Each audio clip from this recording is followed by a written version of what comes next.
Family visit visa के हवाले से दो बहुत ही अहम अपडेट सामने आई है। एक है नया वीजा अप्लाई करने के हवाले से और दूसरी है एक्सटेंशन के हवाले से। बात पूरी सुन लीजिएगा, एंड तक वीडियो लाजमी देखिएगा ताकि आपको किसी भी परेशानी का सामना ना करना पड़े।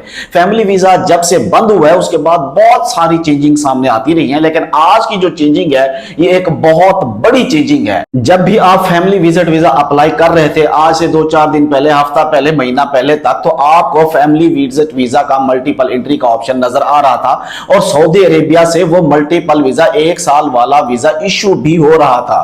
आप इशू करवा सकते थे, चाहे उन ममालिक की लिस्ट में आप शामिल हैं, आपका मुल्क या नहीं है, यानी पाबंदी लगी हुई है या नहीं लगी हुई। वीजा आपको 1 साल का मिल जाता था, लेकिन वो बाद वाला मामला था कि आप अपने मुल्क में जाके वीजा स्टैंप करवा रहे थे, वीजा स्टैंप हो रहा था या नहीं हो रहा था, यानी वो एक अलग चीज थी। लेकिन अभी जो सूरत हाल सामने आई है वो बिल्कुल ही बदल चुकी है। वो ये है कि अभी सऊदी अरेबिया ने मुफा की वेबसाइट के ऊपर सिंगल एंट्री और मल्टीपल एंट्री का सिस्टम ही खत्म कर दिया है। मैंने बहुत सारे मोबाइल को यहां पर जाके सिलेक्ट किया, वहां पर चेक किया कि हो सकता है किसी ना किसी मुल्क को तो मल्टीपल एंट्री का जो है ना, हो सकता है कहीं पे इसका जो है ना ऑप्शन मौजूद हो किसी मुल्क में, लेकिन वहां पर वाज़े तौर में लिख दिया गया है कि सिंगल एंट्री या मल्टीपल एंट्री ये आपके मुल्क में सऊदी एम्बेसी फैसला करेगी कि आपका वीजा कौन सा लगेगा। यानी वीजा आपका सऊदी अरेबिया से इशू होगा, आपको नहीं मालूम होगा कि ये मल्टीपल एंट्री है या सिंगल एंट्री है, सिर्फ वीजा है आपके पास। उसके बाद आप ताशीर ऑफिस में जाएंगे, वहां पे आप वीजा सबमिट करेंगे, फीस पे करेंगे।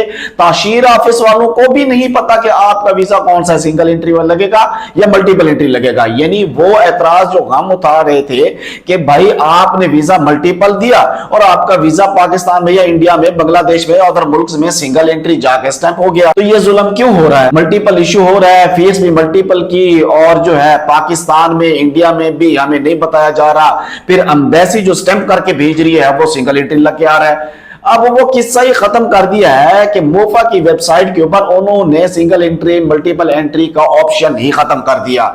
आप जाके जमा करवाएं ताशीर ऑफिस में, ये एम्बेसी की मर्जी है कि वो वीजा आपका सिंगल एंट्री करे या मल्टीपल एंट्री करे, कितने टाइम के लिए करे, बिल्कुल वाज़ेह तौर के ऊपर उन्होंने लिखा हुआ है कि वो अपनी मर्जी से ही करेंगे। यानी आपके मुल्क में जो सऊदी एम्बेसी है वो खुद ही इसका फैसला करेगी कि वो आपको कितने दिनों का वीजा स्टैंप करके देती है। और ये सिर्फ उनके लिए नहीं जिनके ऊपर उन्हें पाबंदी लगाई है, नहीं, ये तमाम के तमाम पूरी दुनिया में ये ऑप्शन खत्म कर दिया गया है। एक बात तो ये क्लियर होगी। अब आ जाते हैं दूसरी तरफ कि जिन लोगों के पास ऑलरेडी सिंगल एंट्री वीजा है, क्या वो सऊदी अरेबिया में एक्सटेंड होगा? तो बिल्कुल 100% आपका वीजा एक्सटेंड होगा।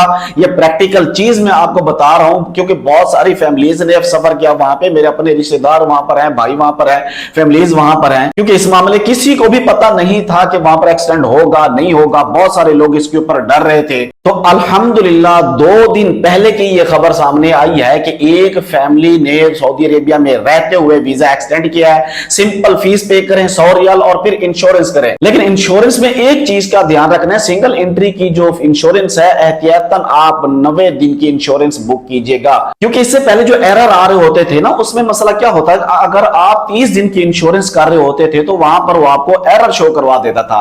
तो आपने एहतियातन अपने तौर के ऊपर 90 दिन की इंश्योरेंस करवानी है। इन्होंने भी, इन फैमिली वालों ने भी ऐसा ही किया और उनका वीजा एक्सटेंड हो गया। सऊदी अरेबिया के अंदर आप भी इसी तरह स्टे कर सकते हैं। और मल्टीपल एंट्री वीजा के हवाले से भी काफी लोगों के सवाल होते हैं, इनबॉक्स में भी आकर पूछ रहे होते हैं कि इसके हवाले से भी कब खबर सामने आएगी और कब ये दोबारा से रीओपन होंगे। तो उसके ऊपर अभी तक तो फिलहाल तो नया कोटा खुल चुका है, उन्होंने ऑप्शन ही खत्म कर दिए हैं, लेकिन उम्मीद यही की जा रही है कि हज के बाद इसे दोबारा रीओपन कर दिया जाएगा। अब ये नहीं कह सकते कि महीने बाद करें, 2 महीने बाद करें या ना करें, क्योंकि इस वक्त तो उन्होंने मुफा की वेबसाइट से जो ऑप्शन था वो भी बिल्कुल ही खत्म कर दिया गया है और वहां पर उन्होंने बाकायदा से तहरीर भी कर दिया है। उम्मीद करते हैं कि भी इंशाअल्लाह हज के बाद इसके हवाले से भी कोई अच्छी खबर जरूर सामने आएगी। दुआ करता हूं अल्लाह तबारक व तआला तमाम सफर करने वालों को और परदेशियों को अपनी हिफ्ज़ व अमान में रखे। मुझे दीजिए इजाजत। अल्लाह हाफिज।